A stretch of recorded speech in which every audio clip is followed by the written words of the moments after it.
सभी को नमस्कार। आज वीडियो का रिजल्ट आया है। इससे पहले पटवार का रिजल्ट आया था, फोर्थ ग्रेड का आपका एग्जाम हुआ है। अधीनस्थ सेवा चयन बोर्ड पिछले एक साल में ऐसे पेपर बना रहा है जो मतलब PYQ बेस्ड पेपर है। एक नॉर्मल आपने बुकलेट पढ़ी और आपका बहुत अच्छा जा रहा है, और उसका परिणाम है कि मेरिट बहुत हाई जा रही है। तो कहीं ना कहीं आलोक राज जी सोशल मीडिया पे बहुत एक्टिव रहते हैं, और उनको बहुत सारे लोगों ने ट्रोल किया इस बात को लेकर कि आरपीसी जहां 40% वाले बच्चे नहीं मिल पा रहे हैं, एक अलग लेवल पेपर बना रही है, और एक आप ऐसा पेपर बना रहे हो कि कोई लेवल ही नहीं है। तो कहीं ना कहीं उस उन्होंने इसको कोई वैसा नहीं लिया है, पॉजिटिव वे में लिया है। और आज उनका एक बहुत इंपॉर्टेंट स्टेटमेंट आया है, तो मैं इसके संदर्भ में बहुत सारे बच्चों के मेरे पास मैसेज आए कि सर, आने वाले ग्रेड थर्ड के पेपर को लेकर अब हमारी क्या रणनीति होनी चाहिए। दो चीजें हैं। आपने जिस तरीके से पढ़ाई की है बहुत बढ़िया है, और हमेशा लेवल हमेशा ज्यादा मान के में पढ़ाई करनी चाहिए। ये मैं हमेशा बोलता रहा हूं, और उससे नुकसान कभी भी नहीं होता है। लेकिन जो कर ली उसको लेकर आप परेशान में आने की आवश्यकता नहीं है। आलोक राज जी ने बहुत क्लियर शब्दों में कहा है, जो मैं संक्षिप्त में आपको बता दूं।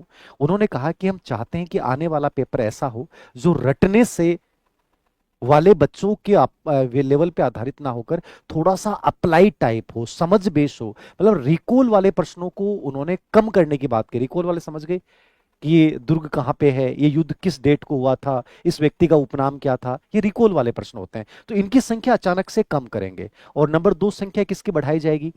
समझ आधारित। समझ आधारित मतलब कथन कांड वाले प्रश्न।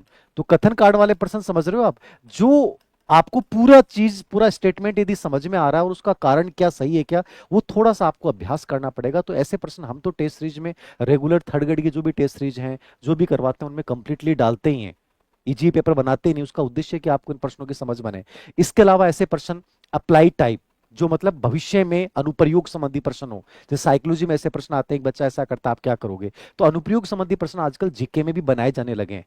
तुलनात्मक कंपैरिजन वाले प्रश्न, उन्होंने स्पेशली वर्ड यूज किया है कंपेरेटिव प्रश्न, कि ये राजा है या दूसरा राजा है, उसका तुलनात्मक रूप से या उसकी युद्ध शैली को। तो करंट जीके में को लेकर भी, साइकोलॉजी टीचिंग मेथड और सब्जेक्ट को लेकर भी उन्होंने क्लियर ये बात बोली है। तो इनको थोड़ा सा अप्लाई कर लेना, कि हम पढ़ते समय कंपैरिजन वाले प्रश्न ज्यादा पढ़ें, कथन करने कारण वाले प्रश्नों का थोड़ा सा अभ्यास कर लें, अनुप्रयोग अप्लाइड वाले प्रश्नों का अभ्यास कर लें। अंडरस्टैंडिंग जो होती है, जहां मतलब आपको अपनी समझ का प्रयोग करना होता है, जैसे ईएमआरएस और सेंटर की जितनी भर्तियां हैं, वहां भी जो भी प्रश्न आए ईएमआरएस में, टीचिंग एप्टीट्यूड के, एनईपी 2020 के, वो कंप्लीटली अंडरस्टैंडिंग वाले हैं।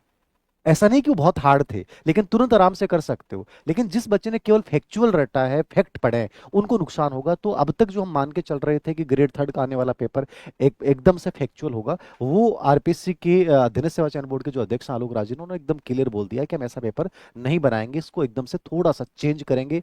तो इससे डरिएगा नहीं, थोड़ा सा इसमें सुधार कीजिएगा। हम जो ग्रेड थर्ड का पेपर 4 तारीख को करवा रहे हैं, उसमें भी हमारा ये प्रयास रहेगा कि हम उसी लेवल को, यानी वो अप्लाइड बेस्ड पर्सन हो, कथन कांड वाले पर्सन हो, ठीक है, समझ आधारित पर्सन हो, तुलनात्मक पर्सन हो, उन सब का समावेश करते हुए डालेंगे। और आप भी थोड़ा अपने लेवल पे प्रैक्टिस करना प्रारंभ कर दें, क्योंकि यदि लेवल हम अच्छा मान के चलते हैं और पेपर अच्छा आ जाता है तो डर नहीं लगेगा। और हम मान के चलते हैं कि पटवारी वीडियो जैसा पेपर आएगा, और फिर अचानक से पेपर हार्ड आ जाता है, तो बड़ा नुकसान होता है। तो मॉडरेट पेपर आएगा, बहुत हार्ड भी नहीं बनाएंगे। लेकिन कुछ चीजें उन्होंने थोड़ा सा परिवर्तन की बात कही है, तो इनको पॉजिटिव वे में लेना है, इनसे डरने की, घबराने की कहीं आवश्यकता नहीं है। धन्यवाद।